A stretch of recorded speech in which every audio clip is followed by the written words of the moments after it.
knows a thing or two about words. That's an understatement. She's the co-founder and CEO of Writer, which uses artificial intelligence to help companies like Twitter and Postmate write well and craft clear, consistent, and on-brand content. In this current climate, according to May, it's time to shift the ways in which we use words. She's joining us this morning to share some insight as to why and what are the top 10 words to avoid. May, we're so glad that you're taking the time. Just want to just talk for a moment, though, about what you do. You have a Harvard background. And you know words. Words are your thing. And anybody who loves words would hate that I just use the word thing, but embrace them. But explain what you do as CEO and co-founder of Writer.com. Awesome. So Writer is a Chrome extension. It sits in your browser and it helps you make sure that the words you're using are appropriate for the context and the company that you're writing on behalf of, and that it's clear, consistent, easy to understand. In this climate, one of the features that has become really useful is our sensitivity and inclusivity feature that helps flag for people words and language that may not exactly come across the way that they intend. Okay, so it's time, I think, to really dig in to this on the top 10 words that you say we should stop using. And I know that we could take up an entire, forget an hour of Great Day Live. We could talk about this for an entire week, but I think it's fascinating. And I also think that it's something we need to really start talking about. Words matter. Words do matter. So I'm going to start with this one. Number one, and this is in no order. Alcoholic. Why do you say we should stop using the word alcoholic? Yeah. So the preferred terminology by folks in the community who suffer from substance abuse disorders is a person with a substance abuse disorder. And that really stems from the move in language to describe disability in neutral language. So avoid, where possible, turning disabilities into nouns, associating them with words that imply victimhood, so suffering from damage, things like this.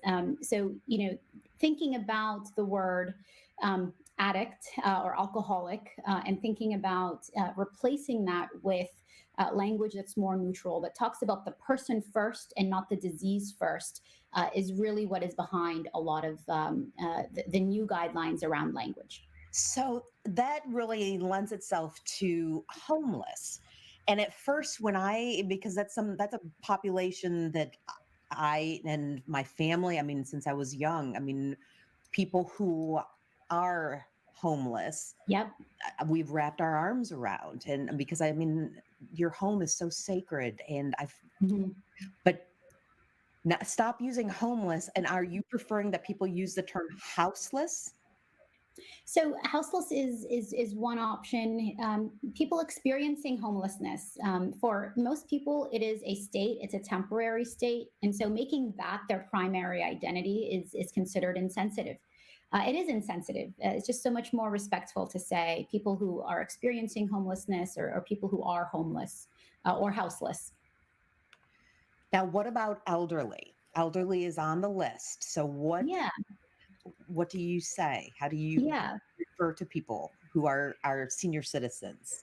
Senior is absolutely perfect. You don't even need the citizen. Elderly has a lot of negative connotations associated with frailty or inability. Senior is a much more neutral term, and that's really what you want to go for, and what our tool tries to help people do. Neutral language, people first language, not using descriptive words around it, as neutral and straightforward as possible. It's funny because at a certain point in your life, when you reach a certain age, you start to really understand things like that. And out of all the words, that was one that really spoke to me, because I just thought, I am just going to get older and better. And you're exactly right. Yes. It really implies, so much just by using that. Okay.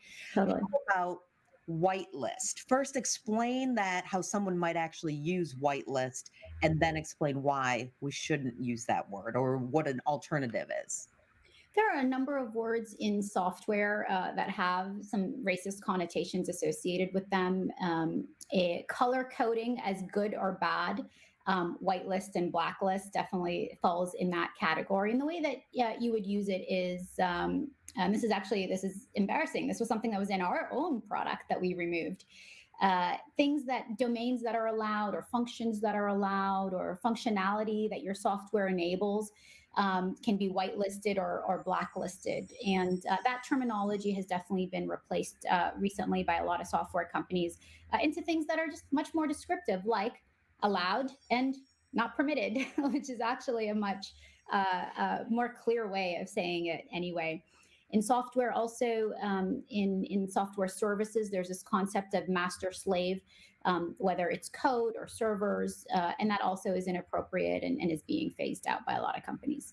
Well, as somebody who uses tech, as we are right now, throughout my life, I had to at least look that up. But you would know that, and I mean that's an important industry and a burgeoning industry. It just continues to grow. So paying attention to that language is important. Now, May, we've gone over alcoholic, homeless, addict, because alcoholic and addict kind of went together, elderly, and whitelist. Will you stick around to continue the conversation so we can finish the 10 words you need to avoid right now? Absolutely.